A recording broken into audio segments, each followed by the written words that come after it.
खुलुमबाय स्टुडिअ दं आं राजिब बसुमतारी आरो बे समाव नोंथांमोननि गेजेराव लानानै फैदों मोनसे राजखान्थिनि खौरां। बे राजखान्थिनि खौराङानो जाहैबाय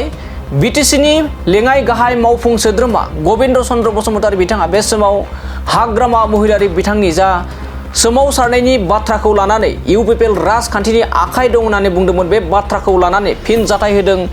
बिटिसिनि बारग' लेङाइ गाहाय मावफुं सोद्रोमा गबिन्द चन्द्र बसुमतारी बिथाङा। बे समाव मिथिगौदि थांनाय 29 नभेम्बर खालाराव जाबायदि फरायसाफोरनि जा आथिखालनि लाइमोन फरायसाफोरनि सोमावसारनाय, बे सोमावसारनायाव बे एसेम्बलि हलाव माखासे जाथाय जायो आरो बे जाथायखौ नोजोर होनानै आथिखालनि बिटिसिनि गाहाय मावफुं सोद्रोमा थामहिनबा बिटिसिनि सिएम हाग्रामा महिलारी बिथाङा बे सोमावसारनायाव एबा बे जाथायाव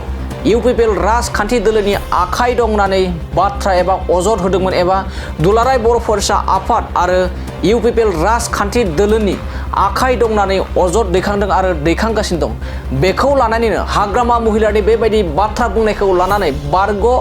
लेङाइ गाहाय मावफुं सोद्रोमा गबिन्द चन्द्र बसुमतारी बिथाङा फोरमायदों दि हाग्रामा महिलारीनि बेबायदि बुंनाय बाथ्रा बेसलेस एबा ओंथि गैया आरो बे समाव जा मोनद' हारिनो एसटि होनो लानाय थांखि, बे थांखिनि सायाव जा बिटिसि काउन्सिलनिफ्राय थांनाय 2016 मायथाइयाव जा एनअसि हरदोंमोन, बे एनअसि हरनायनि सायावबो गबिन्द चन्द्र बसुमतारी बिथाङा माखासे मानि अजद दिखांनानै बाथ्रा बुंदों आरो बिथाङा फोरमायदों बाथ्राजों जिखि बुङा मानो नाथाय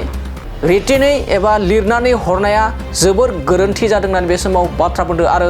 जा मोनद' हारिनो एसटि होनो लानाय थांखि बेखौ होयैआनो साबसिन होननानै बाथ्रा बुंदों। गोबां बाथ्राजों एबा खुगाजों गोबां बाथ्रा बुं, नाथाय मालाब्लाबो रिटेननि गेजेरजों एनअसि हरनाङामोन होननानै बे समाव बाथ्रा बुंदों गबिन्द चन्द्र बसुमतारी बिथाङा। दानिया फैदो बिदिब्ला हाग्रामा महिलारी बिथांनि जा अजद, बे अजदा बेसलेस होननानै माबायदि बाथ्रा बुंदों जों गबिन्द चन्द्र बसुमतारी बिथांनिफ्राय आबुङै मिथिना लादिनि। जिहेतु एक्जिस्टिं एसटिफ्रा बे 6टा जनगोष्ठीनि एसटि होयोबा बेसेबां खहा जागोन बेखौ नोजोर होनानै बेखौ साननानै बे 6टा जनगोष्ठीनो एसटि होनांगौ होननायाव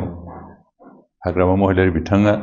सिगाङावनो एनअसि हरबाय होननाय बाथ्राखौ लानानैसो बिथांमोना बिनि बेरेखायै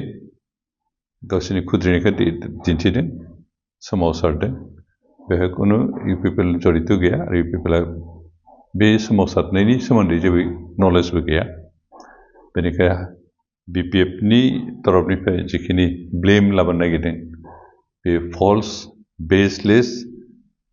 आरो बेनिखाय बिथांमोना अपप्रचार खालामनानै मानसिफोरनि गेजेराव मोनसे भुल मेसेज होनो नागिरदों। नंगौ, जों इउपिपिएल हिसाबैबो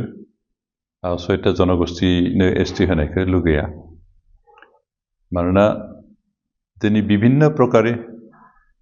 स्टेट गभर्नमेन्टआ विभिन्न प्रकारे एक्जिस्टिं एसटिफ्रा जेबो खहा जानाय नङा एसटि होयोब्ला होननानै बुङोब्लाबो बे आसलथे इजिलि गनायथाव बाथ्रा नङा। मानोना जों स्टेटआव हयथ' जों आरो दा गोदानै मोननो गोनां एसटिफोरनि बेलेग बेलेग केटेगरि बेलेग बेलेग प्रभिजन दोननो हागौ, खिन्थु सेन्ट्रेल गभर्नमेन्टआ एखे जायो। सेन्ट्रेल गभर्नमेन्टआव एसटि मिन्स एसटि,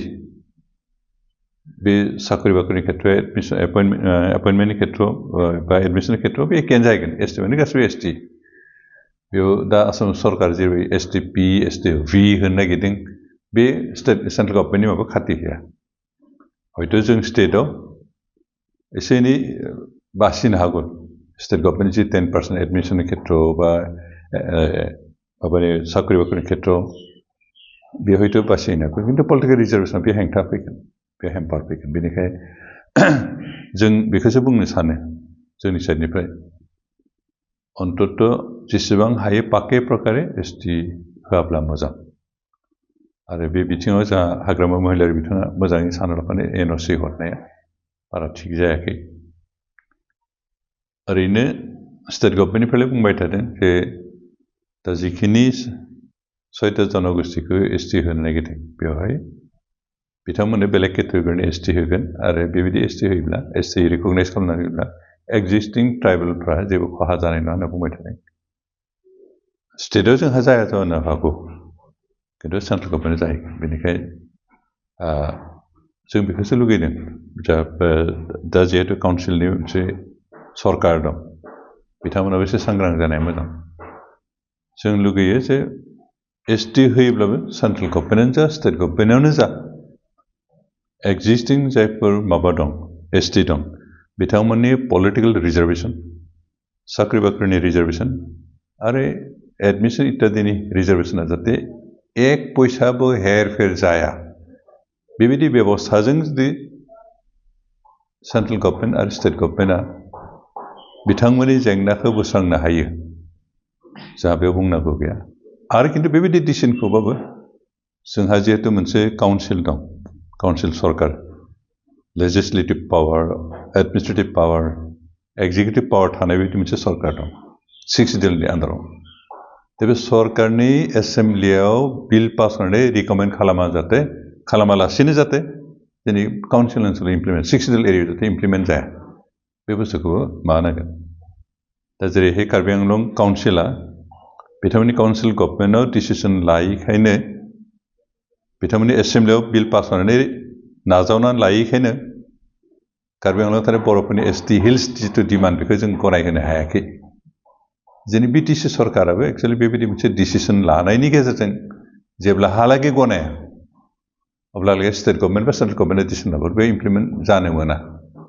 बे पर्यायहालागै जोंनि सरकारा लांनांगोन बे गासै बाथ्राखौ सानालासिनो जानला मोनला रिकमेन्ड जोंहा जेबो खहा जाया होननानै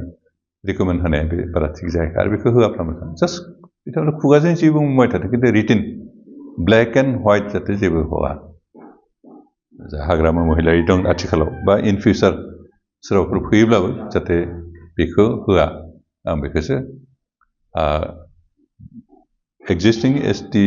जनगोष्ठीनि जानानै खावलायो बिथाङा जे बुंबायसो थादोंदि आरो गोनांथि जायोबा 2016 बिथाङा अलरेडि हरखाबायानो दि मोनद' हारिनि थैयोब्ला जोंहा जेबो खहा जाया आरो बेयाव काउन्सिल गभर्नमेन्टनिफ्राय मदद थागोन आरो बिथाङा जिथु आरो गोनांथि जायोब्ला आरो इनिसो गनायनिसो बाथ्रा बुंगासिनो दं आरो जिथु फारसेथिं ग्रुप अफ मिनिस्टारा रिपर्ट दिखांबाय दाखालि थांनाय एसेम्ब्लियाव बेयाव गाहायै मा मा दङ बेखौथ' अबयस्से रावनोबो देखायनाय जायाखै जास्ट इदना ग्रुप अफ मिनिस्टारफोरनि जिथु दायित्व होदों बिथांमोना रिपर्ट कालेक्ट खालामनानै बेखौ रिपर्टखौ साबमिट खालामदों खिन्थु बेखौ पाब्लिश खालामाखै बेनिखायनो आं अबयस्से हिडना एबसेन्टमोन खिन्थु जायफोर एसेम्ब्लियाव दंमोन बिथांमोनाबो नुनो मोनाखै जास्ट बेखौ जास्ट साबमिटल' खालामदों बेखौ रावनोबो माबानो होआखै डिसकासनावबो लाबोआखिसै बेनिखायनो दा बे बिथिङाव मा दं मा गैया बेखौ जों जेब्लाहालागै रिपर्टखौ नायनो मोना गाव मेगनजों फरायनो मोना अब्लाहालागै बुंनो हाथ'नाय नङा लिरनायाव जेन दा जाहाथे जोंनि माबानि बेनो जे एक्जिस्टिं जि 14टा एसटि जनगोष्ठीफोर दं बिथांमोननि पलिटिकेल रिजार्वेशन साख्रि बाख्रिनि रिजार्वेशन आरो एडमिशननि जितु रिजार्वेशन दं बे स्टेट गभर्नमेन्टआवनो जाथों एबा सेन्ट्रेल गभर्नमेन्टआवनो जाथों बे जेबो हेरफेर जायालासिनो जुदि सरकारा बेलेग बेबस्थानि गेजेरजों बे एसटि बिनाय 6टा जनगोष्ठीनि जेंनाफोरखौ बोस्रांनो हायो अब्ला जोंहा बेयाव बुंनांगौ जेबो थानाय नङा आरो मोनसे बाथ्रा आं बुंबावनो सानदों जे जोंनि जि बिटिआर गभर्नमेन्टनि जि एसेम्ब्लि बेहाय एसेम्ब्लियाव बिल पास खालामनानै रिकमेन्ड खालामागौला मानि बे इस्युफ्रा जाहाथे जोंनि बिटिआरआव इमप्लिमेन्ट जाया बेखौबो जों लुगैयो